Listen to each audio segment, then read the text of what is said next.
Hello everyone. तो आज की इस वीडियो में हम क्लियर करने वाले हैं शुगर कैन, जो कि यार एक मॉइस्चर क्रॉप है और इससे संबंधित क्वेश्चंस आपको हर एग्जाम में देखने को मिलेंगे।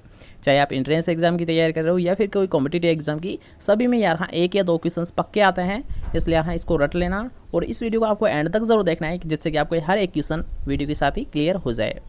ठीक है, इसलिए वीडियो को एंड तक जरूर देखना है। इसके साथ साथ ऐसे ही एग्रीकल्चर रिलेटेड डेली वीडियोज़ के लिए चैनल को सब्सक्राइब भी कर लेना और सब्सक्राइब करने के बाद पास के बेल आइकन जरूर दबा देना, जिससे जब भी हमारे कोई नई वीडियो अपलोड की जाए तो सबसे पहले आपको प्राप्त हो। ठीक है, चलो आज की वीडियो स्टार्ट करते हैं। आज कुछ नया सीख लेते हैं।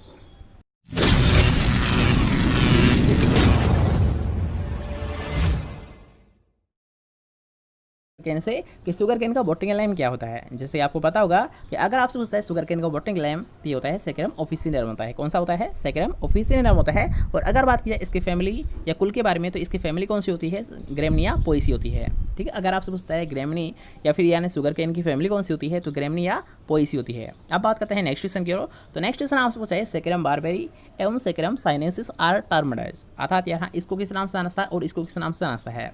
तो यहाँ अगर बात ये सेकेरम बारबेरी या फिर अगर आपसे पूछता है सेकेरम ऑफिसिनेरम, इन दोनों को याद रहा कि सेकेरम बारबेरी या फिर सेकेरम ऑफिसिनेरम, तो ये दोनों क्या होते हैं? भारतीय गन्ना होते हैं। क्या होते हैं? दोनों क्या होते हैं? भारतीय गन्ना होते हैं। लेकिन अगर बात करते हैं सेकेरम साइनेंस की, तो सेकेरम साइनेंसिस क्या होता है? यहाँ ये होता है चाइनीज़ गन्ना के नाम से इसे जाना है। ठीक है, सेकेरम साइनेंस को किस नाम से जाना है? चाइनीज़ गन्ने के नाम से भी जाना है। नेक्स्ट क्वेश्चन और बढ़ करते हैं। नेक्स्ट क्वेश्चन आपसे पूछा गया है कि leading state of India in sugar cane production is, अर्थात यहाँ लीडिंग स्टेट का मतलब होता है अग्रणी राज्य कौन है। अर्थात यहाँ शुगर कैन का जो उत्पादन लिया जाता है, तो ये सबसे ज़्यादा किस राज्य में लिया जाता है?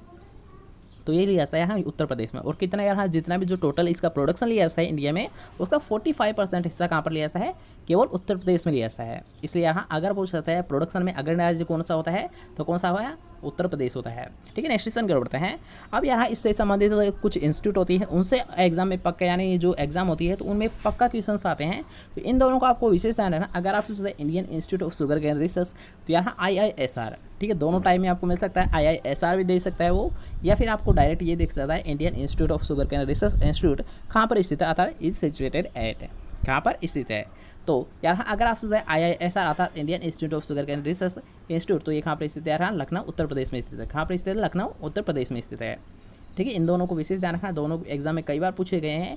तो यहाँ अगर आप सोचते हैं IISR, तो ये कहाँ पर स्थित है? लखनऊ उत्तर प्रदेश में। और अगर आपसे पूछता है SBI अर्थात शुगर कैन ब्रीडिंग इंस्टीट्यूट, ये मोस्ट इंपॉर्टेंट है यार। हाँ एक वेरी वेरी इंपॉर्टेंट क्वेश्चन बनता है इससे कि शुगर कैन ब्रीडिंग इंस्टीट्यूट कहाँ पर स्थित है, तो ये स्थित होता है कोयम्बटूर तमिलनाडु में स्थित है। कहाँ पर स्थित है यार? हाँ अगर आप सोचते हैं शुगर कैन ब्रीडिंग इंस्टीट्यूट, तो ये स्थित है कोयम्बटूर तमिलनाडु में स्थित है।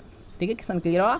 अब बात करते हैं optimum temperature for sugar cane growth, अर्थात यहाँ शुगर कैन की वृद्धि के लिए ऑप्टिमम टेम्परेचर अर्थात उपयुक्त तापमान कितना ज़रूरत होती है, अर्थात कितने टेम्परेचर रिक्वायरमेंट होती है, तो ये होती है 21 से 37 डिग्री सेंटीग्रेड तापमान के। 21 से 27 डिग्री सेंटीग्रेड तापमान की इसको रिक्वायरमेंट होती है ग्रोथ के लिए। ठीक है, नेक्स्ट क्वेश्चन की ओर बढ़ते हैं। अब ये क्वेश्चन भी आपको कई बार रिपीटेड क्वेश्चन है, कई बार आपसे एग्जाम में पूछा गया है कि अगर आपसे पूछ लिया जाता है inflorescence of sugar cane is called as, अर्थात यानी जो पुष्पक्रम होता है शुगर कैन का जो पुष्पक्रम होता है, तो उसे किस नाम से जाना है? उसे बोला जाता है एरो। किस नाम से जाना है? यहाँ एरो या फिर ओपन पेनिकल भी आपको देखने को मिल सकता है। ठीक है, दोनों आपको याद रखना। अगर आपसे पूछ लिया जाता है कि जो शुगर कैन होता है इसके पुष्पक्रम को किस नाम से जाना है, इसे बोला जाता है एरो या ओपन पेनिकल के नाम से। ठीक है, ओपन पेनिकल भी इसे बोला जाता है। ठीक है, इस बार को भी ध्यान रखना कि एरो तो बोला जाता है, ये तो आपको याद होगा, लेकिन ओपन पेनिकल भी इसे बोला जाता है। ठीक है, इस वर्ड को भी आपको जरूर ध्यान रखना। अगर आपसे पूछ लिया जाता है कि शुगर कैन का इन्फ्लोरेंस क्या होता है, तो एरो या ओपन पेनिकल होता है। ओके, नेक्स्ट क्वेश्चन की ओर बढ़ते हैं। तो नेक्स्ट क्वेश्चन आपसे है the permanent type root of sugar cane, अर्थात यहाँ जो परमानेंट रूट होती है शुगर कैन में वो कौन सी होती है, तो वो होती है सूट रूट। कौन सी होती है? सूट रूट होती है। ठीक है, नेक्स्ट क्वेश्चन की ओर बढ़ते हैं। तो नेक्स्ट क्वेश्चन है यार हाँ मोस्ट इंपॉर्टेंट क्वेश्चन है ये भी कि 48 sugar cane crop planted during the month, अर्थात यानी इस जो प्लांटेड की जाती है, जब इसकी खेती की जाती है कौन से गन्ने की? 48 गन्ना की। ठीक है, स्पेशल आपको दे रखा है कि 48 गन्ने की जब बुआई की जाती है तो वो कौन सा मंथ होता है, किस मंथ में इसकी बुआई की जाती है, तो ये की जाती है जुलाई से अगस्त के मध्य।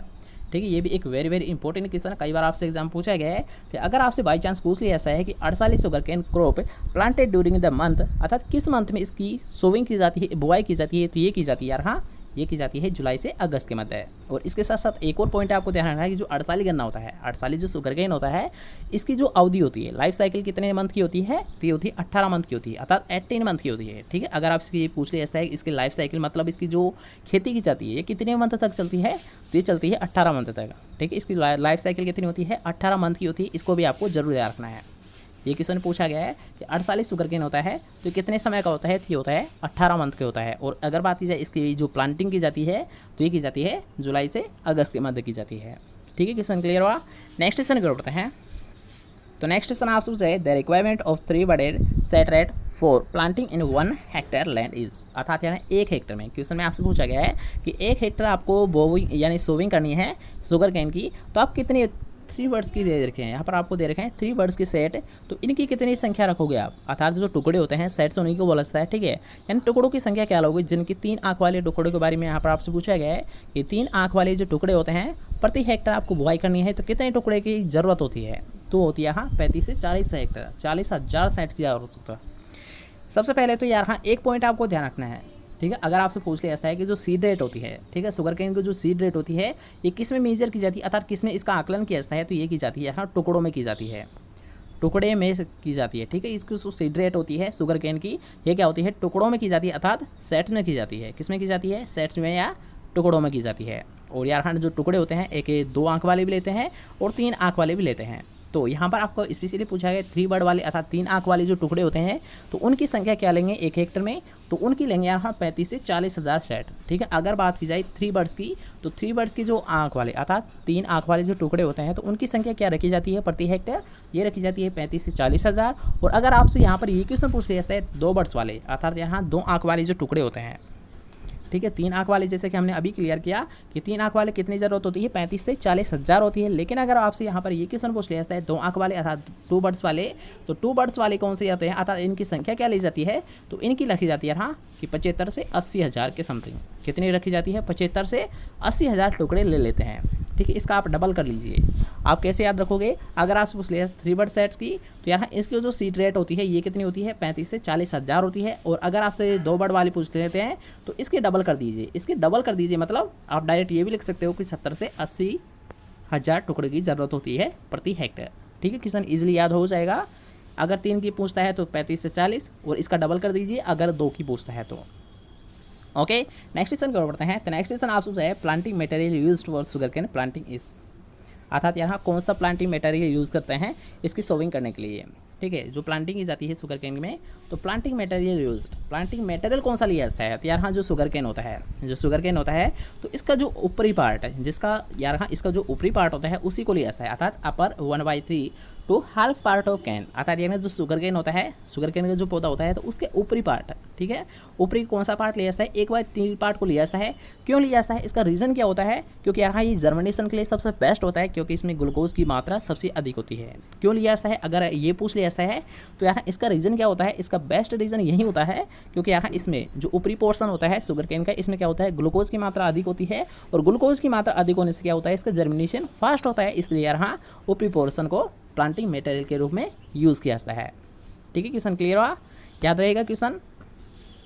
नेक्स्ट क्वेश्चन आपसे पूछा है flat bed method of sugar can planting is most common in, अर्थात यहाँ फ्लैट बेड मेथड है, इसको सबसे ज़्यादा अप्लाई कहाँ पर किया जाता है, किस जोन में किया जाता है, तो इसको लिया जाता है यहाँ नॉर्थ इंडिया में। और अगर बात की जाए रिज एंड फरो मेथड तो इसको मुख्यतः यूज़ किया जाता है यहाँ साउथ इंडिया में। ठीक है, अगर बात की जाए फ्लैट बेड मेथड तो इसको यूज़ किया जाता है नॉर्थ इंडिया में, और अगर बात की जाए रिज एंड फरो मेथड तो इसे यूज़ किया जाता है साउथ इंडिया में।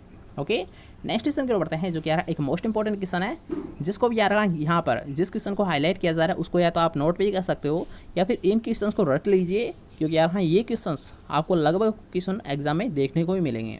ठीक है, इसलिए इनको नोट भी कर सकते हो या फिर इन कैसे भी रट लीजिए, बस इनको रट लेना। ठीक है, तो यहाँ पर आपसे पूछा गया रहा कि the chemical used for sets treatment for sugar cane, अर्थात यहाँ पर आपको सेट्स अर्थात टुकड़ों का ट्रीटमेंट करना है, टुकड़ों को आपको ट्रीटमेंट करना है, लेकिन किस केमिकल के द्वारा करोगे, तो ये करते हैं यहाँ एग्लाल और एराटोन के द्वारा करते हैं। किसके द्वारा करते हैं, अगर आपसे पूछ लिया जाता है जो सीड ट्रीटमेंट किया जाता है शुगर केन में ये किसके द्वारा किया जाता है, तो ये किया जाता है एग्लाल व एराटोन के द्वारा किया जाता है। किसके द्वारा किया जाता है, एग्लाल व एराटोन के द्वारा किया जाता है। ठीक है, मोस्ट इंपॉर्टेंट क्वेश्चन है, इसे आप नोट कर सकते हो।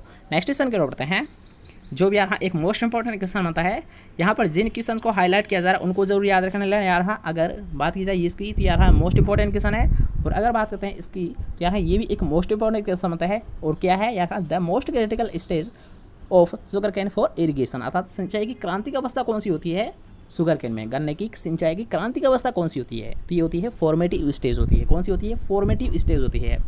फॉर्मेटिव मतलब जो वृद्धि अवस्था होती है तो वही होती है, ठीक है। वृद्धि अवस्था इसकी सबसे क्रांतिक अवस्था होती है सिंचाई की, और जो कि यहाँ कितने दिन बाद में निकलती है, ये निकलती है 60 से 130 दिन बाद। कितने दिन बाद में निकलती है? 60 से 130 दिन बाद में निकलती है प्लांटिंग करने के बाद, अर्थात यहाँ जो गन्ने की रोपाई करने के 60 से 130 दिन बाद में फॉर्मेटिव स्टेज अर्थात क्या निकलती है? वृद्धि अवस्था निकलती है, जो क्या होती है?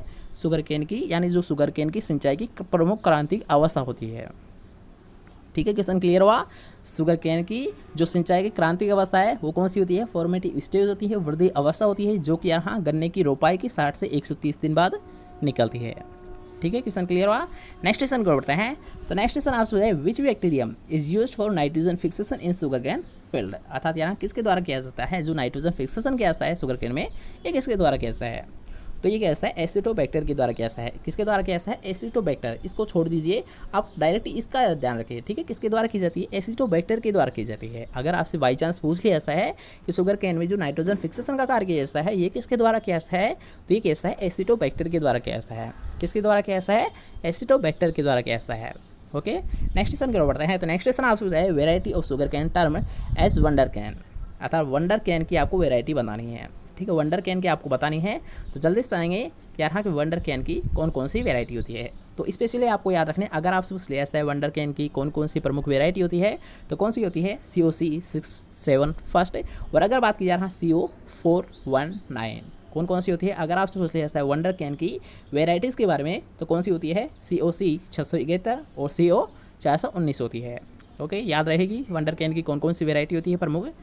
COC 671 होती है और CO 419 होती है, ठीक है। नेक्स्ट क्वेश्चन की ओर बढ़ते हैं। तो नेक्स्ट क्वेश्चन आप पूछा है कि earthing up in sugar cane is done at, अर्थात कब की जाती है अर्थिंग अप की? अर्थिंग अप मतलब क्या होता है? मिट्टी चंडाना, अर्थात यार हाँ मिट्टी चंडाना एक तो प्रमुख क्रिया किसकी होती है?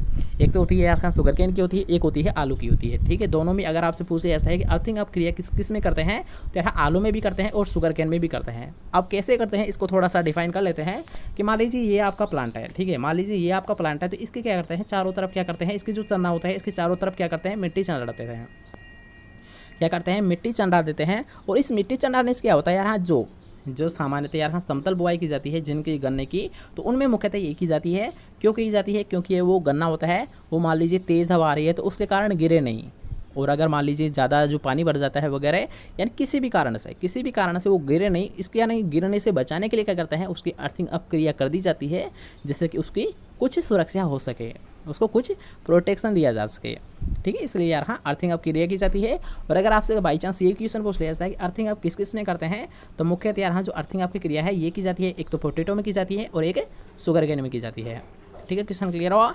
और अगर आपसे पूछ लिया जाता है कि कब की जाती है शुगर केन में, तो ये की जाती है यार हाँ 4 मंथ आफ्टर प्लांटिंग, अर्थात यार हाँ जो रोपाई की गन्ने की रोपाई के 4 मंथ बाद में अर्थिंग अप क्रिया कर दी जाती है। कब की जाती है यार? अगर आपसे समय के बारे में पूछा जाता है कब की जाती है, तो शुगर केन अर्थात गन्ने की रोपाई के 4 मंथ बाद में उसमें क्या करते हैं? अर्थिंग अप क्रिया कर दी जाती है, ठीक है। क्वेश्चन क्लियर हुआ? नेक्स्ट क्वेश्चन क्या होता है?